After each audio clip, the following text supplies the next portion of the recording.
ப்ரெக்னெண்ட்டாக இருக்கும்போதே நிறைய படங்கள் பண்ணேன். எஸ். ஒரு 24 மூவிஸ் பண்ணேன். ஓகே. ஒரு 10 மூவிஸ் அட்வான்ஸ் கொடுத்துட்டேன். படத்துக்கு சான்ஸ் வந்துடுச்சு. ஓகே. எங்கள் மாஸ்டர் தான் அதுக்கு ஃபுல்லாக ஃபோட்டோஸ் எடுத்துட்டு அதில் என் ஃபோட்டோ எங்கள் மாஸ்டர் கொண்டு போய் கொடுத்த உடனே செலக்ட் பண்ணிட்டாங்க. அப்போ எனக்கு தெரியாது. அந்த சைடு வந்து புலிசன்னா தான் ஃபேமஸ். Oh okay. அந்த கேரக்டர் ரொம்ப அது 365 டேஸ் கிட்ட ஆமாம் அந்த படம் வந்துச்சு. மாப்பிள்ளையிலோ கோபால் எஸ் எஸ் அந்த படம் அது செம்ம ஹிட்டு. ஆமா அந்த படம் அதில் தான் அந்த கேரக்டர் புதுசு. ஸோ ஒரு தெலுங்கு படத்துக்கு மட்டும் நானும் இன்னொரு ஆர்டிஸ்ட் காமெடி ஆர்டிஸ்ட்டு அவங்க 2 பேரும் சேர்த்துட்டு ஸ்க்ரீன் ப்ளே பண்ணி டைரக்டரே கேட்டார். புது டைரக்டரு அதுக்கு ஹெல்ப் பண்ணுங்கம்மான்னு கேட்டார். அதனால நாங்கள் 2 பேர் சேர்த்துட்டு ஒரு பெரிய பெருமையாக நினச்சிட்டு ஷார்ட் டிவிஷன் எல்லாம் பண்ணிட்டு நேச்சரே அந்த மாதிரி தான். ஓகே. யாருக்கிட்டே பேச மாட்டாங்க, தனியாக உட்காருவாங்க, புக்ஸ் வச்சுக்கிட்டு படிச்சுட்டு இருப்பாங்க. அவங்களும் அப்படி தான். டான்ஸு மானிட்டர்ஸ் எல்லாம் பார்க்க மாட்டாங்க. சும்மா டான்ஸ் மாஸ்டர் அவங்க ஆடும்போது அசிஸ்டண்ட்டு ஆடும்போது பார்ப்பாங்க. பார்த்துட்டு உடனே டேக்குன்னு சொல்லுவாங்க. ஃபேன்ஸுக்கு மதிக்க வச்சுட்டு இருந்தாங்க. ஓகே. ஏதாவது ஒரு ஆஃப் டே ஃபேன்ஸோட மீட்டிங் ஃபேன்ஸ் மீட் அந்த மாதிரி. ஓகே. அந்த நேரத்துலலாம் நமக்கு அப்படி சொல்ல மாட்டேங்க. ஏன் 4 நாள் ஷூட்டிங்கன்னா 4 நாள் நம்ம போயிட்டு அங்கே வெயிட் பண்ணுற மாதிரி இருக்கும். ஓகே. அந்த நேரத்துலலாம் அவங்கள கூப்பிடாதீங்க, நான் மத்தியானம் தான் வருவேன்.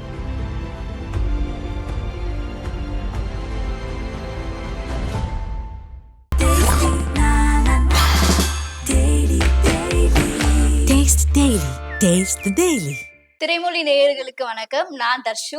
ஸோ இன்னைக்கு நம்மளோட வந்துட்டு ஒரு பெரிய ஜாம்பவான் நம்மளோட இருக்காங்க. இவங்களே ஒரு பெரிய ஜாம்பவான். இவங்க நடிச்சது எல்லாமே எம்ஜிஆர், சிவாஜி, என்டிஆர் இவங்க எல்லாரு கூடயும் நடிச்சிருக்காங்க. ஸோ நான் வந்து மிஸ்ஸஸ் ஒய் விஜயாம்மா வெல்கம் பண்றேன். வணக்கம் அம்மா. வணக்கம். எப்படி இருக்கீங்க? நல்லா இருக்கேன். நல்லா இருக்கீங்களா? ஓகே. ஸோ நமக்கு வந்து பேசுறதுக்கு ரொம்ப நிறைய விஷயங்கள் இருக்கு. சீரியஸ்லி உங்களோட 50+ இயர்ஸ் ஆஃப் இண்டஸ்ட்ரி, இந்த ஃபிலிம் இண்டஸ்ட்ரியில வந்து நிறைய சாதனைகள் நீங்க படிச்சிருக்கீங்க. ஸோ ஒவ்வொன்றா நம்ம பேசுவோம். ஃபர்ஸ்ட் நீங்க வந்து 1000+ ஃபிலிம்ஸ் பண்ணிருக்கீங்க. ஸோ அதை பத்தி நீங்க என்ன நினைக்கிறீங்க? எவ்வளவு பிளெஸ்டா ஃபீல் பண்றீங்க? எனக்கே தெரியல 1000 படங்களை முடிச்சிட்டேன்னு எனக்கே தெரியல. ஏன்னா ஸ்டெப் பை ஸ்டெப் அப்படியே பண்ணிகிட்டே இருந்ததுனால எனக்கு அது பெரிய விஷயமா தெரியல. காலங்கள் அவ்வளவு வேகமா போயிடுச்சு. இன்னும் பண்ணிட்டு இருக்கேன். அப்படி ஒர்க் பண்ணிக்கிட்டே இருந்தாலே ஒரு எனர்ஜெட்டிக்காக இருக்கும் அப்படின்னு தோணுது. பட் நான் ரொம்ப சின்ன வயசுலயே ஃபீல்டுக்கு வந்துட்டேன். பட் இருந்தாலுமே வந்துட்டு ஒருத்தவங்க 1000 மூவிஸ்க்கு மேல பண்ணிருக்காங்க அப்படின்னா அவங்க ஒரு நாள் கூட பிரேக் எடுத்தாங்களா அப்படின்னு சொல்லி திங்க் பண்ற மாதிரி இருக்கு. தமிழ் ஃபீல்ட்ல இருக்கும்போது கொஞ்சம் பிரேக் இருந்துச்சு. தெலுங்கு ஃபீல்டுக்கு 1985ல தெலுங்கு ஃபீல்டு செகண்ட் இன்னிங்ஸ்க்கு போயிட்டேன். மண் வாசனைக்கு அப்புறம் தெலுங்குல எடுத்தாங்க. அதுக்கப்புறம் எனக்கு டைம் போனதே தெரியல. 89ல என் டாட்டர் பிறந்திருக்கு. அது வரைக்கும் ப்ரெக்னெண்ட்டாக இருக்கும்போதே நிறைய படங்கள் பண்ணேன். ஒரு 24 மூவிஸ் பண்ணேன். ஒரு 10 மூவிஸ் அட்வான்ஸ் திருப்பி கொடுத்துட்டேன். அந்த மாதிரி நிறைய படங்கள் பண்ணிகிட்டே இருந்தேன். கண்டினியூஸாக பண்ணிகிட்டே இருந்தேன். நிறைய ட்ரிப்பு. தெலுங்கு ஃபீல்டு சென்னையில் தான் இருந்தது. 90ஸ்க்கு அப்புறம் தான் கொஞ்சம் கொஞ்சமாக சென்னை விட்டு ஹைதராபாத்துக்கு போக ஆரம்பிச்சிருச்சு. அப்போ இங்கே இருக்கும்போது ஊட்டி மெயினாக அவுட்டோர்னா எங்களுக்கு அது ஒன்று தான். இப்போ தான் ஃபாரின் போகிறாங்க சாங்ஸுக்கு. அப்போ ஊட்டியில தான் இருக்கும் பெரும்பாலும். தெலுங்கு படங்கள் வந்து திருப்பதி, பெங்களூர், ஈஸ்ட் கோதாவரி, வெஸ்ட் கோதாவரி அந்த மாதிரி ஜர்னி நிறைய பண்ணிருக்கேன். தமிழும் பண்ணிருக்கேன். கோயம்புத்தூர் நிறைய இடங்களுக்கு சுத்தி இருக்கீங்க நீங்க ஃபிலிம்காக. ஓகே. சோ நீங்க வந்துட்டு சொல்லியிருந்தீங்க 13 வயசுலயே வந்துட்டு நான் ஃபிலிம் இண்டஸ்ட்ரிக்கு வந்துட்டதா. அதுக்கு முன்னாடி டான்ஸ் பண்ணிட்டு இருந்தா சொன்னீங்க. எனக்கு 11 இயர்ஸ் இருக்கும்போது நான் எங்க ஊரு கடப்பா, ஆந்திரா. அங்கிருந்து எங்க அம்மா அப்பா வந்து எனக்கு டான்ஸ் கத்து கொடுக்கணுன்றதுக்காக சென்னை கூட்டிட்டு வந்துட்டாங்க. வெம்பட்டி சின்ன சச்சு மாஸ்டர் அவங்க கிட்ட ஃபர்ஸ்ட் டான்ஸ் கத்துக்கிட்டேன். ஒரு 2 இயர்ஸ் கத்துக்கிட்டேன். 3rd இயர் வந்து MS சைவா மாஸ்டர் ஓகே. அவங்க கிட்ட கற்றுக்கிட்டு இருக்கும்போது அப்போ எனக்கு 13 இயர்ஸ். ம். அப்போது ஒரு படத்துக்கு சான்ஸ் வந்துடுச்சு. ஓகே. எங்கள் மாஸ்டர் தான் அதுக்கு ஃபுல்லாக ஃபோட்டோஸ் எடுத்துட்டு ஓகே. அவங்க ஃப்ரெண்டு பாபுராவ் பிரபாகர் ம். Producer and director. First movie வந்து தள்ளி தண்டுள்ளு. அந்த படத்துக்காக செலெக்ஷன் அப்போல்லாம் பேப்பரில் அனௌன்ஸ்மெண்ட் தான். ம். பேப்பரில் போட்ட உடனே ஒரு 2000 ஃபோட்டோஸ் வந்துருச்சான். ஓகே. அதில் என் ஃபோட்டோ எங்கள் மாஸ்டர் கொண்டு போய் கொடுத்த உடனே செலக்ட் செலக்ட் பண்ணிட்டாங்க. பண்ணிட்டாங்க. அவ்வளோ அப்போ அழகா எனக்கு இருந்திருக்கீங்க. தெரியாது தெரியாது அவங்க எப்படி சொன்னாங்களோ அப்படி செஞ்சேன். ஓகே. பட் அதுக்கு மெயின் ரீசன் என்ன ஹெல்ப்பாக இருந்துச்சுன்னா டான்ஸ் ஓகே. டான்ஸு கற்றுக்கிட்டதுனால ஓகே. அந்த எக்ஸ்பிரஷன்ஸு அது எல்லாமே சிரிங்கன்னா சிரிக்கிறது ஓ. அந்த மாதிரி அது ஒரு விளையாட்டுத்தனமாக தான் போச்சு. அதுக்கப்புறம் 15-20 படங்கள் பண்ணேன். ஓகே. தெலுங்குல ஹீரோயினாக பண்ணேன். ஒரு படம் என்டி ராமராவ் சாரோட ஓ. ஹீரோயினா ஜாம்பவதி ஓகே. ஸ்ரீகிருஷ்ண ஓகே. சச்ச. அதில் ராமராவ் சார் சச்ச கேரக்டர் வந்து ஜெயலலிதா அம்மா. ஓ. சூப்பர். அதில் அந்த ஒரு 8 ஹீரோயின்ஸில் ஒன் ஆஃப் தி ஹீரோயின்ஸ் நான் பண்ணேன். செம. அது எப்படி நல்ல பேர் வந்துச்சு நீங்களும் எனக்கு. ஜெயலலிதாவும் ஒரே கலையா ஆ ஒரே ஒரு மாதிரி இருப்பீங்க பார்க்க. பட் என்ன அதிர்ஷ்டம்னா அவங்களோட ஆக்ட் பண்ணுறது மட்டும் இல்லை, அவங்களோட சேர்ந்து டப்பிங் சொன்னேன் நான். Super ma'am. டப்பிங் சொன்னேன். ஓகே. எப்போது அதுக்கப்புறம் ஃபங்க்ஷன்ஸில் பார்க்கும்போது கூட ஓகே. அவங்க ரெக்கக்னைஸ் பண்ணி பேசுவாங்க. டான்ஸ்ல உங்களுக்கு எப்ப இருந்து இன்ட்ரெஸ்ட் வந்துச்சு? எனக்கு தெரியாது. நான் சின்ன வயசா ஒரு 3 இயர்ஸ் அப்படி இருக்கும்போது ரேடியோவில் ஏதாவது பாட்டு வந்துச்சுன்னா ஓகே. நான் டான்ஸ் பண்ணுவேன். நான் ஓ. Dance okay. பண்ணி பண்ணி விழுந்துடுவேனா. ஆ. இதெல்லாம் எனக்கு தெரியாது. எனக்கு இன்ட்ரெஸ்ட் இருக்குன்னு எனக்கு வந்த பேரண்ட்ஸ். ஆமா இருந்தது. அது என் இன்ட்ரெஸ்ட்டை கவனிச்சுட்டு எங்கள் அம்மா அப்பா அது பெரிய விஷயம் இல்லையா? ஆமா. இந்த ஆமா. காலத்தில் தான் பிள்ளைங்களுக்கு என்ன பிடிக்குது, ஆமா. என்ன இதில் அவங்க வந்து படிக்கணும்னு பார்க்குறாங்க. ஒரு ஐடியா, டாக்டரா அப்படின்னு தேர்ந்தெடுக்கிறாங்க. ஆமா. அப்போது ஒன்றுமே இல்லை. எங்களுக்கு ஒன்றும் தெரியாது. ஸ்கூலுக்கு போவோம், வருவோம், நாங்களா படிப்போம், நாங்களா பாஸ் பண்ணுவோம். ஒரு பேர்டனாகவே தெரியல. ஓகே. நாங்கள் ஆக்சுவலி ஃபேமிலியில் 10 பேர். ஓ. சீரியஸ்லி 10 மெம்பர்ஸ்ல அம்மா எப்படி உங்களை மட்டும் அதை தான் சொல்கிறேன். அதுதான் இம்பார்ட்டன்ஸு. எஸ். நான் எங்கள் அம்மா அப்பாவுக்கு கொடுக்குறேன்னா 10 பேர் இருக்கும்போது ஒருத்தருக்காக இவ்வளோ சாக்ரிஃபைஸ் பண்ணி என்னை சென்னைக்கு கூட்டிகிட்டு வந்துட்டு எனக்கு டான்ஸில் இன்ட்ரெஸ்ட் இருக்குன்னு சொல்லிட்டு ஓகே. அதனால் அதுதான் பெரிய விஷயம். சப்போஸ் அவங்க ம். ரெகக்னைஸ் பண்ணாம தான் நாங்கெல்லாம் மிஸ் பண்ணிருப்போம். சோ தெலுங்குல வந்து புலுசுன்னு ஒரு கேரக்டர் பண்ணிருப்பீங்க. அது வந்து செம்ம பெரிய ஹிட். இப்ப கூட அந்த மாதிரி யாராச்சும் நேம் வச்சு கூப்பிடுறாங்களா? இல்ல இல்லை ரெகக்னைஸ் பண்றாங்க? இல்லை இல்லை கூப்பிடுறாங்க. எங்கன்னா ஆந்திரா போனால் கூப்பிடுவாங்க. ஓகே. பட் ஆந்திரான்னா ராஜமன்றி, ராஜோரி ராஜமன்றி. ஓகே. அந்த சைடு வந்து புலிசன்னு தான் ஃபேமஸ். ஓ. ஓகே. அந்த கேரக்டர் அது புலிசன்றது 365 டேஸ் கிட்ட ஆமாம் அது அந்த ரன் படம் ஆச்சுல. வந்துச்சு. மாப்பிள்ளையிலோ கோபால் எஸ் எஸ். அந்த ஓகே. படம். அது செம்ம ஹிட்டு ஆமா. அந்த படம். அதனால தான் அந்த கேரக்டர் புலுசு. கேரக்டர் வச்சு ஒரு கிட்டத்தட்ட ஒரு 100 படம் பண்ணியிருப்பேன். ஓகே. புலுசுன்ற கேரக்டர் வச்சு.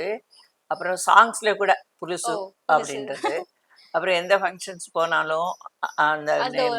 கேரக்டருக்கு அவ்வளோ வேல்யூ நீங்க ஆமா வந்து அப்படி வந்துச்சு. கொடுத்துருக்கீங்க. ஆமாம்மா அந்த யூடியூப்ல ஒரு சாப்பிட புலுசு பண்ற மாதிரி ஒரு இது கேட்டாங்க. அது ஓகே. பண்ணிட்டேன் நானு. அது கூட நல்லா ஹிட் ஆச்சு. Okay ma'am. ஆனா தமிழ்ல கூட நிறைய அந்த மாதிரி இருக்கு. ஆமா. இப்போ தெலுங்குல நீங்க சொல்லிட்டீங்க. இப்ப நான் தமிழ்ல நான் சொல்லப் போறேன். கமல் சார் கூட வந்து சிங்காரி சரக்கு அந்த சாங் ஆ. வந்து செம்ம எனர்ஜெட்டிக்கா ஆடிருப்பீங்க. இப்பவே நாங்க ஃப்ரெண்ட்ஸ் எல்லாம் சேர்ந்தோம்னா அந்த சாங் இல்லாமலாம் இருக்கவே இருக்காது. ஆ. எப்படி மேம் அவ்ளோ எனர்ஜெட்டிக் லைக் 2 பேருக்கும் ஈடு கொடுத்து அது ஆடிருக்கீங்கல்ல? எனக்கு யா. தெரியாது. எனர்ஜெட்டிக்னா நான் சொல்லிட்டேன். கமல் சாரோடலாம் நான் டான்ஸ் ஆட முடியாது. அப்பவே கொஞ்சம் குட்டாயிட்டேன். ஓகே. அதுக்கப்புறம் தெலுங்கு படங்கள்ல கேரக்டர்ஸா பண்ண ஆரம்பிச்சுட்டேன். ஓகே. அதனால கொஞ்சம் ப்ராக்டிஸ் விட்டு போச்சு. நான் டான்ஸரா இருக்கும்போது ஒரு 100 ப்ரோக்ராம்ஸ் கொடுத்துருப்பேன். ஓகே. அதனால அந்த ஃபிக்ஸிபிலிட்டி அப்படியே ம். கண்டினியூ ஆயிடுச்சு. இந்த காக்கி சட்டை பண்ணும்போது எனக்கு ராஜசேகர் சார் டைரக்ஷன் ம். ஃப்ளெக்சிபிலிட்டி இருக்கா இல்லையான்னு கொஞ்சம் சந்தேகம் வந்துச்சு. ஓகே. அப்புறம் இல்லை கமல் சார் சொன்னார், இல்லை ஆடுவாங்க அவங்க, நல்லா ஆடுவாங்க, அவ்வளோ பரவாயில்ல கான்ஃபிடன்ஸ் உங்களால. சொல்லிட்டாங்களே. சொன்னதுக்கப்புறம் புலியூர் சரோஜா மாஸ்டர் ஓகே. அவங்க ஆடினேன். ஆனால் கஷ்டப்படலை. நான் ஆனா நீங்க நினைச்சேன். பார்க்கும்போதே வந்துட்டு அப்படியே கமல் சார் ஆடுற அப்படியே ஒரு ஒரு சின்ன இது கூட இல்லாம அவ்வளவு ஆமா, சூப்பரா ஆடுறீங்க. ஆடிட்டேன். எப்படி வந்து ஒரு சாங்க்கு எப்படி நீங்க அக்செப்ட் பண்ணிக்கிட்டீங்க? காக்கி சட்டையில ஒரு சாங்க்கு தான் நீங்க ஆடி இருப்பீங்கல்ல, ஆமா. அதை இல்ல எப்படி நீங்க கமல் அக்செப்ட் சார்ன்னு பண்ணீங்க? சொன்ன உடனே ஆனா பயந்துட்டேன். அவங்க கூட டான்ஸ் ஆடும்போது ஓகே. கொஞ்சம் ஏன்னா பெரிய டான்ஸர் அவங்க. அவங்கெல்லாம் ரிஹர்சல்ஸே பண்ண மாட்டாரு. ஓகே. ஜஸ்ட் அப்படியே பார்த்துக்கிட்டு இருப்பாரு. டேக். கூட தங்கப்பா மாஸ்டர் கிட்ட வேற ம். கூட இருந்தாரு. ஓகே. அதனால அவரெல்லாம் பார்ன் ஆர்டிஸ்ட். ஓகே. அதனால அக்செப்ட் பண்ணேன், தைரியமா ஆடிட்டேன். மன்மத லீலை அந்த படத்துல வந்துட்டு உங்களுக்கு அந்த அவரோட டிரெக்ஷன் பார்த்துட்டு உங்களுக்கு ஒரு டிரெக்ஷன் பண்ணணுன்ற மாதிரி ஆசை வந்துட்டு தான் சொன்னீங்க. ஸோ டிரெக்ஷனுக்கு என்னைக்காச்சும் ட்ரை பண்ணியிருக்கீங்களா? இல்ல, இல்ல எனக்கு இன்ட்ரெஸ்ட் இருக்கு. இப்போ கூட இருக்கு. ஓகே. இருக்கு. பண்ணணுன்ற ஆசைகள் அது பெரிய ட்ரிக். அது ஓகே. ரொம்ப கஷ்டம்.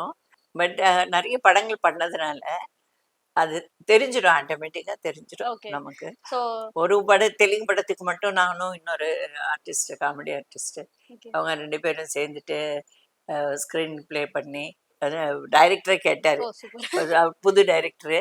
கொஞ்சம் ஹெல்ப் பண்ணுங்கம்மான்னு கேட்டாரு. அதனால நாங்க 2 பேரும் சேர்ந்துட்டு ஒரு பெரிய பெருமையா நினைச்சுக்கிட்டு ஷார்ட் டிவிஷன் எல்லாம் பண்ணிட்டு ஓகே. பண்ணோம். ஒரு தெலுங்கு படம் பண்ணோம். ஸோ அது ரொம்ப இன்ட்ரெஸ்டான ஜாப் அது ம், டைரக்ஷன். ம். இப்போ கொஞ்சம் புது டைரக்டர்ஸ் அவங்க டெக்னாலஜி எல்லாம் மாறி இருக்கு. இப்போ எக்யூப்மெண்ட்ஸ் கூட கேமராஸ் கூட ஒரு 3 4 கேமராஸ் வச்சுட்டு நிறைய ஷார்ட் டிவிஷன் பண்ற மாதிரி இருக்கு. தனித்தனியா ஷார்ட்ஸ் எடுக்கிறது பதிலா 3 கேமரா வச்சுட்டு எல்லா ஷார்ட்ஸ் வரும். ஓகே. வைட் ஆங்கிள் வரும், ம். க்ளோஸ்அப் வரும். ஓகே. ஓகே. இன்னும் ஈஸி ஆயிடுச்சு. ஸோ நீங்க டிரெக்ஷன் பண்ணியிருந்தா யார வச்சு பண்ணியிருப்பீங்க? தெரியாது ஏதாவது அப்போ. மனசுல உங்களுக்கு ஏதாவது ஓகே இவங்கள வச்சு பண்ணலாம் அப்படின்னு சொல்லி ஏதாவது ஒரு திங்கிங் இருக்கும்ல இல்ல இல்ல நைட்டு தூங்கும்போது? அப்படி இல்ல. அந்த அளவுக்கு திங்கிங் இல்ல எனக்கு. ஓகே. ஒருவேளை யாரு எனக்கு அந்த ஃபீலிங் தான் இருந்துச்சே தவிர வந்துச்சே தவிர, இவங்கள வச்சு அவங்கள வச்சு அந்த லெவலுக்கு போகணும்னா ஃபர்ஸ்ட் எஸ். சப்ஜெக்ட் திங்க் பண்ணணும். அதுக்கப்புறம் அந்த ஆமா. சப்ஜெக்ட்டுக்கு யாரு கரெக்டான ஹீரோன்னு பார்க்கணும். அதனால அந்த அளவுக்கு போகல எனக்கு. ஓகே. இன்னொன்னு 3 சீஃப் மினிஸ்டர்ஸ் கூட வந்து நீங்க ப்ளே பண்ணிருக்கீங்க ரோல். அது ஒரு பெரிய விஷயம். எத்தனை பேருக்கு இந்த பாக்கியம் கிடைக்கும்னு தெரியல. அண்ட் எம்ஜிஆர் சார் வந்துட்டு நவரத்னம் அவங்களோட நீங்க பண்ணிருக்கீங்க. சோ ஆமா. அதே இயர்ல தான் வந்துட்டு எம்ஜிஆர் சார் வந்து சிஎம் ஆயிருக்காரு. ஆமா. 1977. கரெக்ட்டு. அது எஸ். எங்களுக்கு தெரியாது. ஓகே.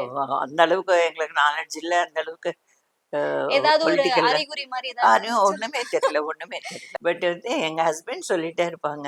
ஓகே. பொலிட்டிக்கலா எனக்கு பெரிய இன்ட்ரெஸ்ட் கிடையாது. ம், ம், அது ம். எங்க ஹஸ்பண்ட் சொல்லி சொல்லி கொஞ்சம் கொஞ்சம் எனக்கு தெரியும். பட்டு எங்க அப்பா சின்ன வயசுலேருந்து அவங்க காங்கிரஸ். முதல்ல இருந்து காங்கிரஸ் பத்தி தான் பேசுவாங்க. ஓ. அதுதான் தெரியும். ஆ. கட்சின்னா அதுதான் தெரியும். சோ உங்களுக்கு பெருசா ஈடுபாடு இல்ல எனக்கு பாலிடிக்ஸ். பெருசா இல்ல. நெறைய பேரு நில்லுங்க, எம்எல்ஏ நில்லுங்க அப்படின்னு கேட்பாங்க. ஓகே. அப்புறம் பிரசாரத்துக்கு வர சொல்லி, நான் எதுக்கும் போமாட்டேன். ஓகே. பட் ஓரளவுக்கு இப்போ தெரியும் எனக்கு. பிகாஸ் ஆஃப் ஹஸ்பண்ட் சொல்லிக்கிட்டே இருப்பாரு. ஓகே. அதுல இன்ட்ரெஸ்ட்டா நான் கேட்டுக்கிட்டே இருப்பேன். சோ நம்ம அயன் லேடி ஜெயலலிதா மேம் அவங்க கூட ரோல் பண்ணிருக்கீங்க. அவங்க பேசிக்கா நம்ம இப்ப ஒருத்தவங்கள பாக்குறோம்னா அப்படியே போல்டா இருப்பாங்க. கிட்ட யாரையும் நெருங்க விட மாட்டாங்க. சோ அது ஜெயலலிதா கரெக்ட். மேம் செட்ல எப்படி? ஆமாமா. அப்படிதான். அதான் அப்படிதான். அவங்க நேச்சரே அந்த மாதிரி தான். ஓகே. யார்கிட்டயும் பேச மாட்டாங்க. ஓகே. தனியா உட்காருவாங்க. புக்ஸ் வச்சுக்கிட்டு படிச்சிட்டு இருப்பாங்க. ஓகே. அவங்களும் அப்படிதான். டான்ஸு மானிட்டர்ஸ் எல்லாம் பார்க்க மாட்டாங்க. ஓகே. சும்மா டான்ஸ் மாஸ்டர் அவங்க ஆடும்போது, அசிஸ்டன்ட் ம், ம். ஆடும்போது பார்ப்பாங்க. ஓகே. பார்த்துட்டு உடனே டேக்குன்னு சொல்லுவாங்க. ஓகே. அது எப்படி அவ்ளோ அந்த அளவுக்கு அவங்களுக்கு அந்த நாலேட்ஜ் அந்த சரி யாராவது சொல்லியிருக்காங்களா? நீங்களும் ஜெயலலிதாவும் பாக்குறதுக்கு ஒரே மாதிரி இருக்கீங்க. 2 பேரும் ஒரே மாதிரி இருக்கீங்க. ஐயோ! அந்த மாதிரி கலர் 2 பேரும் ஒரே கலர் கலர்ல இருக்கா? இருக்கீங்க. அந்த கலர் மாதிரி இருக்கலாம். மேமையும் உங்களையும் கம்பேர் பண்ணி ஏதாவது பேசியிருக்காங்க. இல்ல, இல்ல. அந்த மாதிரி யாரும் சொன்னது கிடையாது. ஓகே. ஓகே. கலர் பத்தி எல்லாரும் சொல்லுவாங்க. ஓகே. சோ மணிரத்னம் சார் கூட வந்துட்டு ரோஜா படம் வந்து உங்களால பண்ண முடியலன்ற மாதிரி சொல்லிருந்தீங்க 92ல. ஆமா. பட் இப்பவே ஒரு 30 இயர்ஸ் கிட்ட ஆயிடுச்சு. சோ அதுக்கப்புறம் சார் கூட பண்றதுக்கான வாய்ப்புகள் ஏதோ உங்களுக்கு இல்ல, கிடைச்சலையா? இல்ல. அதுவே எனக்கு ரொம்ப வருத்தம். ஓகே. ரோஜா படத்துல எந்த ரோல் உங்களுக்கு? சத்யபிரியா பண்ணிச்சு அந்த ரோல். ஓகே. ஓகே. அது கரெக்ட்டா எனக்கு எல்லாமே சென்டிமெண்டலா இருக்கிற ப்ரொடியூசர்ஸ் தான் நெறைய பேரு. ஓகே. அது வந்து சங்கலமுருகன் சார். அவங்க டேட் அது. ஓகே. கரெக்ட்டா இல்ல எப்படியாவது பண்ணணும் மணிரத்னம் சார் கிட்ட டைரக்ஷன்ல பண்ணணும்னு சொல்லிட்டு கேட்டிருந்தா குடுத்துருப்பாங்க. ஓகே. இவங்க கிட்ட டேட்ஸ் வாங்கிட்டு எங்கே கொடுக்கணும். அப்போல்லாம் கரெக்டாக டேட்ஸ் கொடுத்துட்டோம்னா அதுக்கு ஒர்க் பண்ணுவோம். அதுக்கப்புறமா மணிரத்னம் சார் கிட்ட கேட்டிருக்கீங்களா? இந்த மாதிரி இல்ல இல்ல ஓகே நெக்ஸ்ட் இல்ல படம்ல இல்ல. ஏதாவது இருந்தா அதுக்கப்புறம் ஆசினியோட நிறைய கல்யாணம் பண்றதுக்கு முன்னாடியே தெரியும் மணி சார் தான் கல்யாணம் பண்ணிக்க போகுது ஓகே. ஹாசினின்னு சொல்லிட்டு. ஏன்னா அப்ப தெலுங்கு படங்கள் நிறைய பண்ணிட்டு இருந்தோம் ஓகே. ஹாசினியோட. ஓகே. அதுக்கப்புறம் ரோஜா மிஸ் ஆனதுக்கு அப்புறம் கூட சொன்னேன் ஓகே. மிஸ் ஆயிடுச்சுன்னு. பட் அந்த அளவுக்கு தான் மறுபடியும் சாரோட பண்ணணும்னு ஆசை இருக்குன்னு எல்லாருக்கும் தெரியும். ஓகே. பட் நான் கேட்டது கிடையாது. சோ ரஜினி சார் கூட வந்து ராஜாத்தி ராஜா பண்ணிருக்கீங்க. அதுவும் இல்லாம உங்களோட பிரெக்னன்ட் அந்த பீரியட்ல பண்ணிருக்கீங்க. சோ அத எப்படி நீங்க டேக் ஓவர் பண்ணீங்கன்னா ஆமா ஸ்டில் ஆமா நீங்க நல்லா நல்லா கவனிச்சிட்டாங்க. ப்ரொடக்ஷன் சைடும் சரி ஃபுல் கோஆப்ரேஷனு. ரஜினி சார் கூட ரொம்ப ரொம்ப நல்லா பார்த்துக்கிட்டு ப்ரொடக்ஷன்லேயும் எல்லாருக்கிட்டேயும் சொன்னாங்க. ஓகே. அவங்கள வந்து ஜாகிரதையாக பார்த்துக்குங்க, டைமிங்ஸ் எல்லாம் கரெக்டாக சொல்லுங்க. ஏன்னா ஓகே. அப்போது அவங்க ஒரு ஆஃப் டே ஃபேன்ஸுக்கு ஒதுக்கி வச்சிட்டு இருந்தாங்க. ஓகே. ஏதாவது ஒரு ஆஃப் டே ஃபேன்ஸோட மீட்டிங். ஃபேன்ஸ் மீட் அந்த மாதிரி. ஓகே. அந்த நேரத்துலலாம் நமக்கு அப்படி சொல்ல மாட்டேங்க இல்லையா. 4 நாள் ஷூட்டிங்கன்னா 4 நாள் நம்ம போயிட்டு அங்கே வெயிட் பண்ணுற மாதிரி இருக்கும். ஓகே. அந்த நேரத்துலலாம் அவங்கள கூப்பிடாதீங்க, நான் மத்தியானம் தான் வருவேன், ஓ. அதனால அவங்க 2:00 கால் ஒரு நல்ல ஷீட்டுன்னு ஒரு சொல்லி. பாண்டிங் இருந்திருக்கு ஆமாம் ரஜினி ஆமாம் சாருக்கும் ஆமாம். உங்களுக்கும். சோ அதுக்கப்புறமா ரஜினி சார் ஏதாவது மீட் பண்ணது ரஜினி லைக் சார் உங்களோட அதுக்கப்புறம் பிரெக்னன்சிக்கு படங்கள் பண்ணேன். நல்லவனுக்கு நல்லவன், ஓகே. தனிக்காட்டு ராஜா, இந்த படங்கள் எல்லாம் பண்ணேன் நான். அதுக்கப்புறம் பிரெக்னன்சிக்கு அப்புறம் எப்ப மேம் நடிக்க வந்தீங்க? உடனே அடுத்த உடனே மாசமே ஓகே. அடுத்த மாசமே தெலுங்கு பைலா பர்ச்சேஸ் ஓகே. படம், Usha Kiran movies, okay. Okay. Police சாரோட டைரக்ஷன்ல. ஓகே. நான் சொன்னேன் சார் சிசரியன் ஆப்ரேஷன் இருக்கு, 1 வீக் தான் ஆச்சு, வர முடியாது சார். இல்லைம்மா நீங்கள் ஒரு நாள் திருப்பதிக்கு வந்துட்டு ஆக்ட் பண்ணிட்டு போங்க, அதுக்கப்புறம் 3 மந்த்ஸ்க்கு அப்புறம் தான் ஷூட்டிங் ஹைதராபாத்ல இருக்கும். ஓகே. என்னமோ தெரியல. நார்மலாவே நம்ம பிரெக்னன்ட்டா இருந்தா அங்க போகாத, இங்க போகாத, இவ்வளவு மணிக்கு வராத நிறைய அதான் சொல்றேன். கண்டிஷன்ஸ் இருக்கு. அதான் கண்டிஷன்ஸ் எல்லாம் ஆமா. பெருசா எல்லாத்தையும் எங்க பிரேக் த்ரூ பண்ணிருக்கீங்க. ஃபேமிலியில எங்க அம்மா அவங்க எல்லாம் அப்போ இல்லை என் கூட, ஓகே. அவங்க ஓகே. ஊர்ல இருந்தாங்க. ஓகே. எங்க ஹஸ்பண்ட் கொடுக்குற தைரியம் தான், ம். அவங்க கூடவே இருக்கிறதுனால எனக்கு பயம் இல்லை. ஒரு பில்லர் சப்போர்ட்டா இருந்திருக்காங்க சப்போர்ட், அந்த உங்களுக்கு. சப்போர்ட்னால தான் ஓகே. இன்னி வரைக்கும் அதே சப்போர்ட் தான்.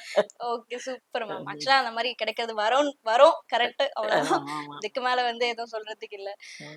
டாட்டர்லாம் யார் பாத்துக்கிட்டா நீங்க நான் பாக்கும்போது? அதான் என் ஹஸ்பண்ட் தான் பார்த்துக்கிட்டேன். லைக் 1 டே, உங்களையும் ஆமா காலையில போயிட்டு ஓகே. ஈவினிங் வந்துட்டேன். கல்யாணம் ஆனதுக்கு அப்புறம் நானும் எங்க ஹஸ்பண்ட் ஷூட்டிங் போயிட்டு இருந்தோம். ஓகே. டெலிவரிக்கு அப்புறம் 3 பேரும் போயிட்டு இருந்தோம். ஓகே. ஸ்கூல்ல சேர்த்ததுக்கு அப்புறம் எல்லாம் எங்க ஹஸ்பண்ட் தான் பார்த்துக்கிட்டு இருந்தாங்க. ஓகே. ஃப்ரைடே பொறுப்பிட்டு வந்துடுவாங்க. ம். நான் எந்த லொக்கேஷன்ல இருந்தாலும் அங்கே வந்துடுவாங்க. ஓகே. சாட்டர்டே சண்டே மறுபடியும் பொறுப்பிட்டு சென்னைக்கு ஓகே. வந்துடுவாங்க. ரொம்ப பேலன்ஸ் பண்ணிக்கிட்டு ஃபேமிலியும் ஓகே. பார்த்துக்கிட்டு என்னுடைய ப்ரொஃபஷனையும் பார்த்துக்கிட்டு ரொம்ப பேலன்ஸ் பண்ணிட்டு இது இன்னைய வரைக்கும் ஓகே. அப்படிதான் பண்ணிட்டு இருக்கேன். என்னைக்காச்சும் ஷூட்டிங் ஸ்பாட்ல வந்து டாட்டர் இல்ல ஃபேமிலிய வந்து ரொம்ப இம்பார்ட்டன்ட் நாள்